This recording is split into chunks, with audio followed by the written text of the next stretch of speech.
Libra, paano kung sabihin ko sa'yo na may isang tao mula sa iyong nakaraan na sa wakas ay handa ng humingi ng tawad, pero sa pagkakataong ito, maaaring magbago ang lahat. Matagal na nilang tinatago ito sa kanilang puso, at ngayon ay itinutulak na sila ng universo papalapit sa'yo. Pero heto ang twist, maaaring dumating ang paghingi ng tawad na ito na may kasamang isang pagpili na magtatakda ng iyong hinaharap. Bubuksan mo ba ang pinto, o hahayaan mo itong tuluyang magsara? Manatili ka sa akin, dahil ang maririnig mo ngayon ay maaaring siyang senyales na matagal mo nang hinihintay sa buong buhay mo. Libra, ikaw ang palaging sagisag ng balanse, armonya, at pag-ibig, pero minsan, inihahagis ka ng buhay sa mga bagyong hindi mo naman hiniling. Ang taong ito, ang taong nakasakit sa iyo, inakala nilang lilipas ang lahat sa paglipas ng panahon. Inisip nila na mawawala rin ang sakit kapag kayo'y nagkalayo. Pero ang hindi nila inaasahan ay ang patuloy na paghila ng kanilang puso pabalik sa iyo. Kamakailan, ang mga bituin ay kumilos pabor sa iyo. May isang kosmikong pagkakaayon na nagbubukas ng pinto para sa mga katotohanan na sa wakas ay mailalabas, at mga paghingi ng tawad na mabibigkas. Pero heto ang bagay, hindi lahat ng paghingi ng tawad ay dalisay, at hindi lahat ng pagbabalik ay dapat tanggapin. Sa susunod na ilang minuto, ibubunyag ko ang mga palatandaan na paparating na ang paghingi nila ng tawad, kung ano talaga ang nasa kanilang puso, at kung paano mo mapoprotektahan ang iyong enerhiya. Dahil Libra, minsan, ang pinakamahalagang desisyon ay hindi ang pakinggan ang paghingi ng tawad, kundi ang pagpili kung ano ang gagawin mo rito. Emosyonal na pagbuo, bahagi 1. Libra, gusto kong isipin mo ito. Sa kung saan man sila naroroon ngayon, ang taong ito ay nakaupo mag-isa, iniisip ang mga salitang hindi nila kailanman nasabi. Paulit-ulit nilang inuulit sa isip ang huling pag-uusap ninyo, bawat paghinto, bawat luha, bawat sandaling nanaig ang kanilang pride. Akala nila sapat ang kanilang lakas para magpatuloy nang wala ka. Pero bawat pagsikat ng araw at bawat tahimik na gabi ay bumabalik sila sa parehong katotohanan, hindi ka nila kailanman iniwan sa kanilang puso. Sa katahimikan ng kanilang mga gabi, nakikita ka nila. Naalala nila ang tawa mo, kung paano ka nakikinig ng walang paghuhusga, at kung paano nagiging ligtas ang pakiramdam nila kapag kasama ka. Pero sa bawat alaala ay may mabigat na bigat ng pagsisisi, dahil alam nilang nasira nila ang isang bagay na maaaring hindi na muling maibalik. At heto ang bahaging hindi nila matakasan tuwing sinusubukan kanilang kalimutan, patuloy silang binibigyan ng buhay ng mga paalala. Isang kanta sa radyo. Isang amoy sa hangin. Isang biglaang sandali na parang naroroon ka lang. Hinahatak ng universo ang kanilang mga iniisip patungo sa iyo, at kahit gaano pa sila kalayo tumakbo, tila itinutuon pa rin sila ng kapalaran pabalik sa iyong pintuan. Pero Libra, nananatili ang tanong, babalik ba sila para sa pag-ibig, o babalik sila para sa pagsasara? Manipis ang linyang naghihiwalay sa dalawa, at ang puso mo ang siyang kailangang magpasya. Ang pahayag tarot reading. Libra, habang inilalatag ko ang mga baraha sa mesa, biglang nagbago ang enerhiya. Ang unang barahang lumitaw ay The Six of Cups, isang makapangyarihang senyales ng muling pagbabalik ng isang tao mula sa iyong nakaraan. Hindi ito basta-bastang pagkikita. Isa itong karmic connection, isang ugnayang matagal nang nag-aantay sa gilid, naghihintay ng tamang oras para muling lumitaw. Ang Six of Cups ay bumubulong ng nostalgia, ng mga alaala na nananatiling may init kahit may kasamang sakit. Sinasabi nito sa akin na ang taong ito ay lumilingon, hindi lang sa kung ano ang meron kayo noon, kundi kung sino sila noong kasama kanila, at na-realize nilang mas gusto nila ang bersyon ng kanilang sarili noong panahon na yon. Ang ikalawang baraha, The Eight of Swords, ay nagpapakita ng ibang larawan, ang bilangguan ng kanilang sariling isipan. Matagal silang nakakulong sa takot, hindi sigurado kung paano katutugon kapag nag-abot sila ng kamay. Araw-araw nilang tinatanong ang sarili, dapat ko ba siyang i-message? Dapat ko ba siyang tawagan? Paano kung tanggihan niya ako? Ang kanilang katahimikan ang naging panangga, pero ito rin ang naging parusa nila. Sumunod ang The Page of Cups, ang mensahero ng taos-pusong mga salita. Ito ang barahan ng paghingi ng tawad, Libra. Malambot, puno ng emosyon, pero marupok din, hindi laging dala ng page ang buong katotohanan agad. Minsan, ito ay banayad na simula, isang pagtesting kung ligtas na bang lumapit. Nakikita ko silang nagsusulat at nagbubura ng mga mensahe sa kalagitnaan ng gabi, pilit hinahanap ang tapang para ipadala ang isang linyang muling magbubukas ng usapan. Pero may isa pa, ang ika-4 na baraha, The Moon, ay nagdadala ng misteryo at kawalan ng kasiguruhan. Ipinapahiwatig nito na kahit totoo ang paghingi nila ng tawad, maaaring may mga nakatagong damdamin o katotohanang hindi mo pa nakikita. Hindi agad magiging malinaw ang lahat. Binalaan tayo ng damuon na kahit tapat ang intensyon, maaaring may mga anino, takot, lumang sugat, o mga isyong hindi pa rin nila naayos. At sa huli, The Lovers, isang barahan ng malalim na koneksyon, pero isa ring barahan ng pagpili. Libra, ito ang sandaling ibinibigay sa iyo ng universo ang kapangyarihan. Darating ang paghingi ng tawad. Masasabi rin sa wakas ang mga salitang matagal mo nang hinihintay.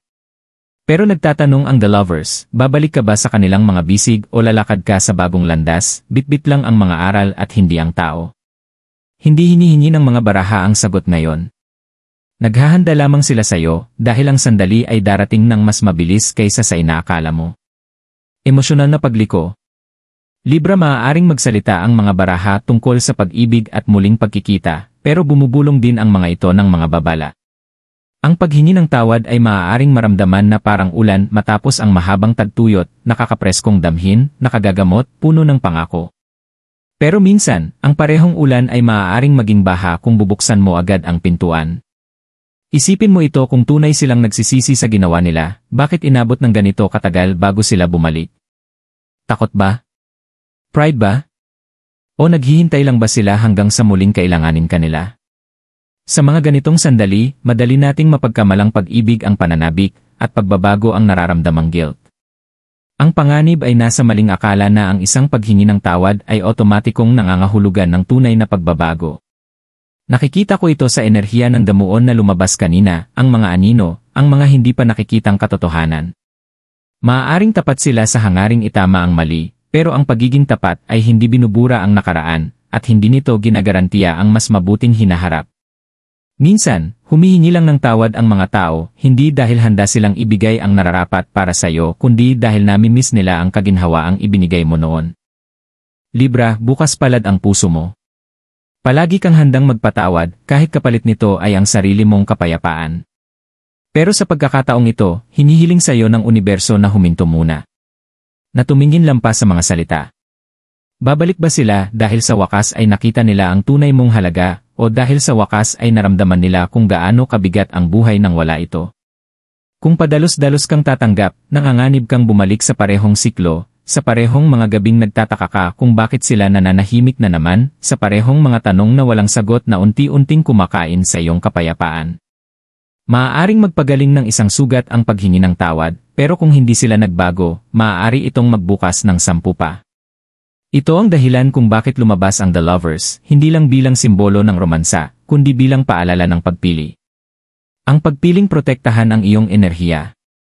Ang pagpiling tanungin ang sarili mo, ano ang magiging hitsura ng aking hinaharap kung sasabihin kong? At ano naman kung sasabihin kong hindi? Dahil Libra, minsan, ang pinakamakapangyarihang bagay na maaari mong gawin ay tanggapin ang paghingi ng tawad at umalis pa rin. Gabay at payo.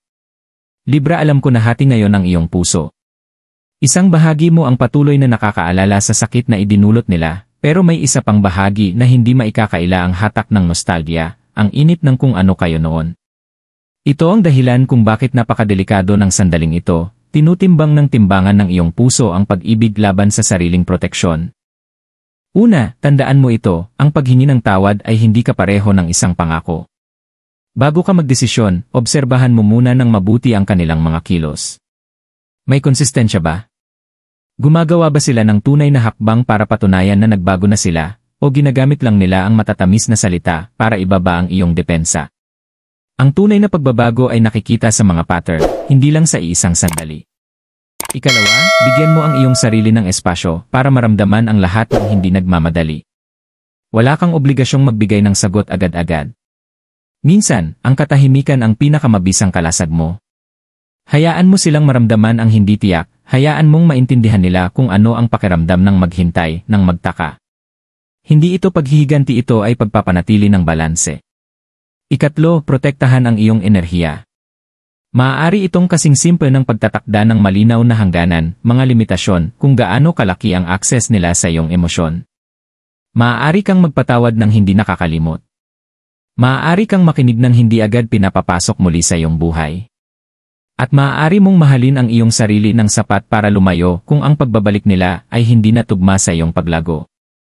Kung naaayon sa iyong espiritual na paniniwala, ipinapayo ng mga bituin ang isang simpleng ritual para luminaw ang isip mo. Sa isang tahimik na gabi, sindihan mo ang isang puting kandila at hawakan ang isang basong tubig gamit ang dalawang kamay. Sabihin mo sa tubig ang iyong katotohanan, lahat ng iyong nararamdaman, mga pag-asa, at mga takot. Kapag tapos ka na, ibuhos mo ang tubig sa lupa, hayaang sipsipin nito ang iyong kalituhan at dalhin ito palayo. Makakatulong ito para linisin ang iyong enerhiya at magbukas ng espasyo para sa kaliwanagan.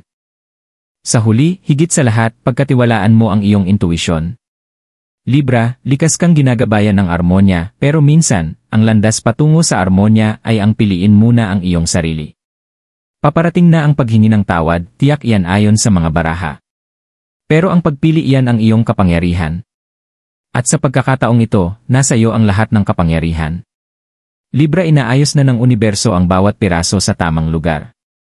Ang paghingi ng tawad na matagal mo nang nararamdaman, na lihim mong iniisip sa pinakatahimik na mga sandali, ay papalapit ng papalapit araw-araw. Maaaring dumating ito sa pamamagitan ng isang biglaang mensahe, isang tinig na matagal mo nang hindi naririnig, o isang hindi inaasahang pagkikita ng harapan. Kapag dumating ang sandaling iyon, mararamdaman mo agad ang pagbabago, magiging mas mabigat ang hangin, at kikilalanin ng puso mo ang enerhiya bago pa makasabay ang iyong isipan. Pero kapag dumating na ang oras na iyon, alalahanin mo ang lahat ng ating natuklasan. Ipinakita sa iyo ng The Six of Cups ang alaala ng koneksyon na minsan ay meron kayo, inilantad ng The Eight of Swords ang takot na pumigil sa kanila na magsalita, ipinahayag ng The Page of Cups ang pagnanais nilang lumapit. Binalaan ka ng damuon tungkol sa mga nakatagong katotohanan, at inilagay ng The Lovers ang desisyon ng buo sa iyong mga kamay. Hindi lang ito tungkol sa pakikinig sa isang paghingi ng tawad, ito ay tungkol sa pagpili kung anong klaseng hinaharap ang nais mong pasukin. Kung pipiliin mong muli silang papasukin o tuluyan ng isara ang kabanata, tandaan mo ito, hindi ka na ang parehong Libra na iniwan nila noon. Lumago ka, gumaling ka, at natuklasan mo ang iyong halaga sa paraang hindi nila kailanman inisip. Kaya kapag sa wakas ay sinabi nila ang mga salitang iyon, patawad, huminga ka ng malalim. Damhin mo ang iyong lakas. At tandaan, ang pagpapatawad ay isang regalo na ibinibigay mo para sa iyong sariling kapayapaan, hindi isang susi na ibinabalik mo sa taong minsan nang bumasag sa iyong puso. Kung tumama sa iyo ang mensaheng ito, mag-iwan ng komento kasama ang iyong zodiac sign at ang mga salitang "Si pinipili ko ang aking halaga", upang mapuno natin ang espasyong ito ng enerhiya ng pagmamahal sa sarili at lakas. Ibahagi ito sa isang kaibigan na maaaring kailangan din marinig ito. Libra, nasa iyo pa rin ang pagsulat ng iyong kwento, at magsisimula ang susunod na kabanata sa sandaling magpasya ka.